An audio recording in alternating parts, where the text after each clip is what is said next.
శ్రీ గురుభ్యో నమ. శ్రీ మహాగణాధిపతయ నమ. దేవపురుష వీక్షకులు స్వాగతం. వృషభ రాశి. ఈ వృషభ రాశిలో కృత్తికా నక్షత్రం 2, 3, 4 పాదాలు, రోహిణి నక్షత్రం 4 పాదాలు, మృగశిర నక్షత్రం 1, 2 పాదాలు ఉంటాయి. మీ అందరికీ 2026 సంవత్సరం ఏప్రిల్ 1 నుంచి 15 వరకు ఎలా ఉండదో చూద్దాం.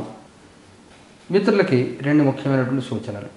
మొదటి సూచన ఏమిటంటే, ఈ పరాభవ నామ సంవత్సరానికి సంబంధించి రాశి ఫలితాలు, నక్షత్ర ఫలితాలు వీడియోలు అప్లోడ్ చేశాము.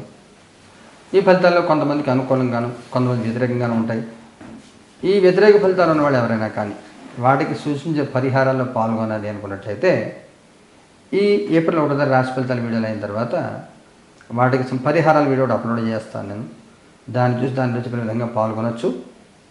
2 ముఖ్యమైన సూచన ఏమిటంటే, మన దేవప్రసన్న కార్యాలయంలో ఈ 2026 ఉగాది నుంచి శ్రావణ పౌర్ణమి దాకా, ఇంచుమించు ఆగస్టు చివరి దాకా కొన్ని ప్రత్యేక మంత్ర సాధనలు జరుగుతున్నాయి. దశమహావిద్య సాధనతో పాటుగా అనేక మంత్ర సాధనలు చేస్తున్నాం. అందువల్ల ఎవరిని వ్యక్తిగతంగా జాతక పరిశీలన చేయాలి అనుకుంటే అలాంటి వారి కోసం శనివారం, ఆదివారం కేటాయించడం జరిగింది. మిగతా రోజుల్లో నాకు రోజు మధ్యాహ్నం 3, 4 దాకా రోజుకి 8 గంటలు, 9 గంటలు జపంలోను, పూజల్లోనూ ఉంటాము. అందువల్ల కలవడం వేరు కాదు. ఎవరన్నా ఫోన్లో మాట్లాడాలి అర్జెంట్ అనుకుంటే సాయంత్రం 4 తర్వాత ఫోన్ చేయవచ్చు. మా ఈ సాధనలు సోమవారం నుంచి శుక్రవారం దాకా ప్రతి వారం ఉంటాయి. శని, ఆదివారాలు జాతక పరిశీలన కోసం కేటాయించడం జరిగింది. వ్యక్తిగతంగా వచ్చేవాళ్ళు ఆ 2 రోజులు వచ్చి కలవచ్చు. ముందుగా అపాయింట్మెంట్ తీసుకుని మీరు రండి. స్క్రీన్ నెంబర్ మీరు ఫోన్ చేసి అపాయింట్మెంట్ తీసుకోవచ్చు.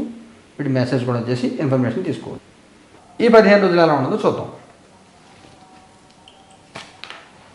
హీరోఫాంట్ ఇంకా తీసుకుందాం. Judgement, fool. మీ మెయిన్ కార్డు హీరోఫాంట్ వచ్చింది. మీకున్నటువంటి అనుభవంతో, మీకుండే తెలివితేటలతో సమస్యల్ని త్రుటిలో తప్పించుకుంటారు. అంటే లాస్ట్ మినిట్లో, లాస్ట్ మూమెంట్లో తప్పించుకుంటారు. మన డ్రైవింగ్లో ఉన్నప్పుడు సడన్గా వెహికల్ మీదకి వస్తే లెఫ్ట్కో రైట్కో తీసుకుని సేఫ్ అయిపోతాం. అలా ఆలోచన విధానంలో లోపమా, నిర్ణయాలు తీసుకునే విధానంలో లోపాలు సరిదిద్దుకునే ప్రయత్నం చేస్తారు. ప్రతి మనిషికి అంతర్లీనంగా సమస్య పరిష్కారశక్తి ఉంటుంది. అయితే మీకు ఈ సమయంలో మీలో ఉన్న అంతర్గత శక్తి, మీ శక్తి మీరు తెలుసుకుంటారు. మీరు చెప్పాలంటే మీరు మీ శక్తి తెలుసుకుంటారు. ఏం చేస్తే మీ సమస్య పరిష్కారం అవుతుందో అవన్నీ చేసుకుని మీరు ఆలోచిస్తారు. రియలైజేషన్ ఉంటుంది. వాస్తవం తెలుసుకుని వాస్తవ జీవిత విధానం తెలుసుకుంటారు. సరైన నిర్ణయాలు తెగించి సరైన నిర్ణయాలు తీసుకుంటారు. దీని మూలంగా జీవితంలో చూడండి అనేక సమస్యలు మీరు అధిగమించే అవకాశం కనబడుతోంది. 5వ తారీఖు తర్వాత శుభవార్తలు వింటారు. మీరు అనుకూల వాతావరణం ఏర్పడుతుంది, బాగుంటుంది. మీ పాస్ట్, ప్రజెంట్, ఫ్యూచర్. మీ past page of swords, present 8 of pentacles, future 8 of wands. మీ పాస్ట్లో అనాలోచిత నిర్ణయాలు, అకస్మాత్తుగా తీసుకునే నిర్ణయాలు, తొందరపాటు మూలంగా కొంత సమస్యలు చిక్కుడు. ప్రజెంట్కి వస్తే ఫలితం ఆశించకుండా పనిచేయండి. ఫలితం ఆశించే పని ఎవరు ఏం చేస్తారు? ఫలితం లేకపోతే కాదు. మన వృత్తి ధర్మం ఒకటి ఉంది. ఒక సాఫ్ట్వేర్ ఇంజనీరు, మీ ప్రాజెక్ట్ లేదు కానీ పొద్దున్న 9 గంటలు లాగిన్ అవ్వాలి, సాయంత్రం 6 కంప్యూటర్ ముందు కూర్చోవాలి. పని లేకపోయినా పైప్ లైన్ ప్రాజెక్ట్ చేయి, లేదా ఇంకోటి చూడదు అంటారు తప్ప పని లేదని ఇంట్లో కూర్చుంటారు. ఇలా కంప్యూటర్ లాగిన్ అవ్వాలంటే కుదరదు కదా. పని చేయాలి. ఫలితం అదే వస్తుంది. మీరు చేసిన గుర్తింపు వస్తుంది. గుర్తింపు కోసం కాకుండా బాధ్యతతో పనిచేయాలి. బాధ్యతగా ఉంటే మీకు ఇబ్బంది లేకుండా ఉంటుంది. బాధ్యత గుర్తించాలి. ఫ్యూచర్ కార్డులో 8 ఆఫ్ వ్యాండ్స్, సమస్యలు అన్నీ తీరుతాయి, బాగుంటుంది. వృత్తి, ఉద్యోగం, వ్యాపార లాభాలు, అన్ని సమస్యలు తీరుతాయి. కుటుంబపరంగా, సామాజికంగా ఎలా ఉంటుంది?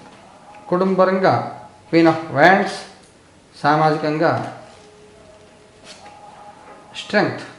2 చోట్ల కూడా మీకు కొంత ఒత్తిడి ఎదుర్కొంటారు. కుటుంబంలో, సమాజంలో కూడా ఒత్తిడి ఎదుర్కొంటారు. మిమ్మల్ని మాట్లాడనీయకుండా మీకంటే ముందే వాళ్ళు మాట్లాడేస్తూ ఉంటారు.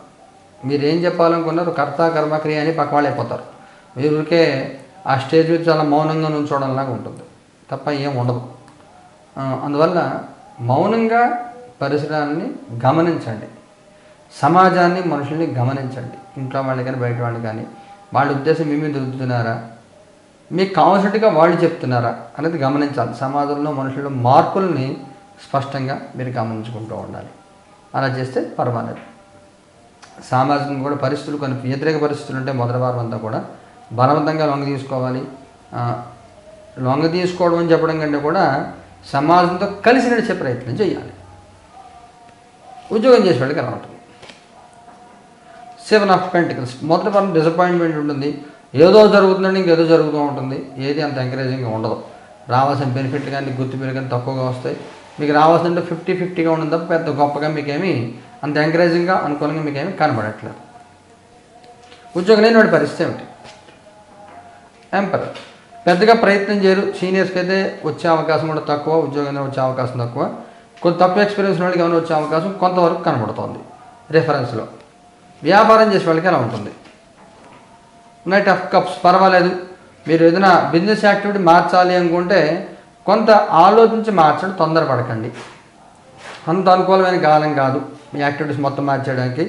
అంటే ఇప్పుడు 4 కంపెనీస్ ఉన్నాయి. ఒక కంపెనీ క్లోజ్ చేసి వైండప్ చేయాలనుకున్నారు. దాని ఫార్మాలిటీస్ 3 ఏళ్ళు 4 ఏళ్ళు దాన్ని కంటిన్యూ చేయాలి. క్లోజ్ చేయడం కుదరదు. అడ్రస్ మార్చకూడదు. రూల్స్ కొన్ని ఉంటాయి కంపెనీలలో వాటిలో. అలాగే నోటీస్ పీరియడ్ సర్వ్ చేయాలి. ఏదైనా ల్యాండ్ ఏదైనా కొంటే దానికి అగ్రిమెంట్ టైం రాసుకోవాలి కరెక్ట్గా.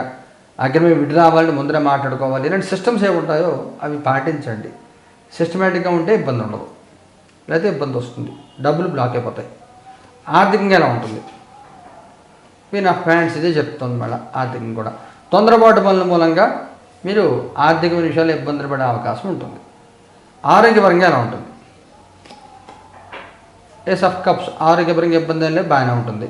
ప్రశాంతమైన వాతావరణం ఉంటుంది. సమస్యలు ఏమి లేకుండా ప్రశాంత జీవితం గడుపుతారు. ఏదైనా ముఖ్యమైన సంఘటన జరుగుతుందా? స్టార్. మీ పని మీరు చేసుకోండి. ప్రతిదీ తగులుదామని దూరత్వం. పక్క వాళ్ళని చేసుకోనివ్వండి. ఇప్పుడు ఒక భార్య భర్త ఉన్నారు. భార్యకి పురిటినొప్పులు పడుతుంది. థియేటర్లో ఆపరేషన్ థియేటర్లో పెయిన్స్ వస్తున్నాయి. బయట తిరిగేస్తే ఇంక ఉపయోగం ఏముంది? న్యాచురల్. అలాగే ఉన్నది ఈ సమయంలో మీకు అవసరం లేని బాధ్యతలు నెత్తికి వేసుకుని తప్పించుకోలేక ఇరుక్కుపోయి వాటిల్లో కొట్టుకుంటూ ఉంటారు. ఒత్తిడి పెంచేసుకుంటూ ఉంటారు. ఒత్తిడి పెంచుకోవద్దు. జరిగేది ఏది మీరు ఆపలేరు. ఆ విషయం మీరు గుర్తించాలి. మగవారి ప్రత్యేకమైన సూచన ఏమైనా ఉందా? 8 ఆఫ్ పెంటికల్స్. ఆడవారి ప్రత్యేకమైన సూచన ఏమైనా ఉందా? 5 ఆఫ్ సోర్డ్స్. వైవాహిక జీవితం ఎలా ఉంటుంది? 9 ఆఫ్ వ్యాండ్స్. సంతానపరంగా ఎలా ఉంటుంది? 3 ఆఫ్ సోర్డ్స్. విద్యార్థుల పిల్లలకి ఎలా ఉంటుంది? 7 ఆఫ్ సోర్డ్స్. మగవారికి సంబంధించి కొంత సహాయ సహకారాలు తీసుకోవాలి. పక్క వాళ్ళ సపోర్ట్ తీసుకోవాలి, సహాయం తీసుకోవాలి. ఏదైనా పని చేయాలనుకుంటే అన్నీ మీరు చేసేయగలను అని అనుకోకుండా మీ మనసులో ఉద్దేశం చెప్పండి. ఆర్థిక సహాయం, ఇంకేదైనా సహాయం చేసే ప్రయత్నం చేయండి. ఆడవారి సక్సెస్ రేట్ బాగుంటుంది. అనుకున్నది సాధించగలుగుతారు. 4వ తారీఖు తర్వాత మీకు సక్సెస్ రేట్ ఇంకా చాలా చాలా బాగుంటుంది. వైవాహిక జీవితంలో చిన్న చిన్న సమస్యలు ఉంటాయి. కొంచెం సహనంతో ఉండాలి. తొందరపడకుండా నిదానంగా ప్రయత్నం చేస్తే ఇబ్బంది లేకుండా ఉంటుంది. సంతానపరంగా కొంచెం చిక్కులు ఉంటాయి. వైవాహిక జీవితంలో అభిప్రాయ భేదాలు, ఘర్షణ వాతావరణం ఏర్పడే అవకాశం ఉంటుంది. సంతానపరంగా చిక్కులు ఉంటాయి. వ్యతిరేకమైన నిర్ణయాలు తీసుకోవాల్సి రావడము, ఎవరైనా ప్రెగ్నెన్సీతో కొంచెం ఇబ్బంది తలెత్తడము, మీరు ఆడవారైతే మీకు, మీరు మగవారైతే మీ శ్రీమతి గారికి కొంచెం జాగ్రత్తగా తీసుకోండి. సంతాన విషయంలో సరైన నిర్ణయాలు తీసుకోండి. ఇబ్బందులు తలెత్తే అవకాశం ఉంటుంది. విద్యార్థుల పిల్లలకు జాగ్రత్తగా ఉండాలి. తొందరపాటు పనులు చేయొద్దు. పర్సనల్ మ్యాటర్స్ బయట ఎక్కడ రివీల్ చేయొద్దు. అలా చేయడం వల్ల ఇబ్బందులు పడే అవకాశం ఉంటుంది. ముఖ్యంగా వైవాహిక జీవితంలో థర్డ్ పర్సన్ మూలంగా ఇబ్బందులు పడే అవకాశము, అనవసరం ఘర్షణ వాతావరణాలు ఏర్పడే అవకాశం ఉంటుంది. కొంచెం కమ్యూనికేషన్ జాగ్రత్తగా మెయింటైన్ చేసుకోండి. నక్షత్రాల వారిగా తీసుకుంటే కొద్దిగా 2, 3, 4 పాదాల వాళ్ళకి ఎలా ఉంటుంది? 4 ఆఫ్ పెంటికల్స్. రోహిణి వాళ్ళకి ఎలా ఉంటుంది? లవర్స్. మృగశిర వాళ్ళకి ఎలా ఉంటుంది? 10 ఆఫ్ పెంటికల్స్. కృత్తికా నక్షత్రం వాళ్ళకి బిజీ అయిపోతారు. ఖాళీ ఉండదు. మీ గురించి మీరు ఆలోచించే అవకాశం ఉండదు. ఉద్యోగంలో మార్పు కానీ, స్థానంలో మార్పు కానీ ఏదైనా జరిగే అవకాశము, ఉద్యోగ ప్రయత్నాలు వాటిలో ఒత్తిడి కొంత ఎదుర్కొంటూ ఉంటారు. కొంచెం మీకోసం మీరు సమయం కేటాయించుకోండి. మొదటి 3-4 రోజులు అలా ఉండి తర్వాత నెమ్మదిగా సర్దుకుంటుంది. రోహిణి నక్షత్రం వాళ్ళకి కొంత ఇబ్బంది ఉంటుంది. పర్సనల్ లైఫ్లో కానీ, ఫ్యామిలీ లైఫ్లో కానీ సమస్యలు తెలిసే అవకాశము. మీరు మగవారైతే ఇంట్లో కలతరు. ఆడవారైనా కానీ మగవారైనా కానీ మీ లైఫ్ పార్ట్నర్ పట్టించుకోవట్లేదు మిమ్మల్ని అనే ఫీలింగ్ మీకు ఎక్కువ ఉంటుంది. ఆడవారికి అయితే కొంచెం ఎక్కువ భర్త వెంటబడిపోతున్నాడు ప్రతిదానికి, అసలు వదలట్లేదు అని ఇబ్బంది పడతారు. మగవాళ్ళు అయితే భార్య అసలు నేను పట్టించుకోవట్లేదు మీరు ఫీల్ అవుతూ ఉంటారు. అందువల్ల కొంత ఇబ్బందులు, సమస్యలు మొదటి వారం అంతా ఉంటాయి. తర్వాత పర్వాలేదు. మృగశిర వాళ్ళు ప్రశాంతమైన జీవితం ఉండదు, ఎటువంటి సమస్యలు ఉండవు, హ్యాపీగా ఉంటారు. ఎలాంటి సమస్యలు లేకుండా ప్రశాంతంగా 15 రోజులు కాలం గడుపుతారు. పరిహారం ఏం చేసుకోవాలి? కృత్తిక వాళ్ళు ఏం చేయాలి? హెల్మెట్ దత్తాత్రేయ ఆరాధన చేయండి. ఓం ద్రాం దత్తాత్రేయ నమః దత్త జపం చేసుకోండి. రోహిణి వాళ్ళు ఏం చేయాలి? 4 ఆఫ్ సోర్డ్స్ దుర్గాదేవి ఆరాధన చేయండి. రాహుగ్రహాన్ని ప్రదక్షిణాలు చేసుకుని రాహుగ్రహానికి హోమం చేయించుకోండి. మృగశిర వాళ్ళు ఏం చేయాలి? 9 ఆఫ్ కప్స్ ప్రత్యేక పరిహారం అక్కర్లేదు, కొల్లవత పూజ చేసుకోండి. మీరు చేసిన నవగ్రహాలు ప్రదక్షిణం చేయండి చాలు. అందుకంటే 15 రోజుల సంబంధించి ప్రత్యేక పరిహారం అనేది కూడా అక్కర్లేదు. ఈ పరిహారాలను కూడా మన 3 తారీఖు జరుగుతాయి. లైవ్ టెలికాస్ట్ వస్తుంది, చూడండి. శుభం భూయాత్.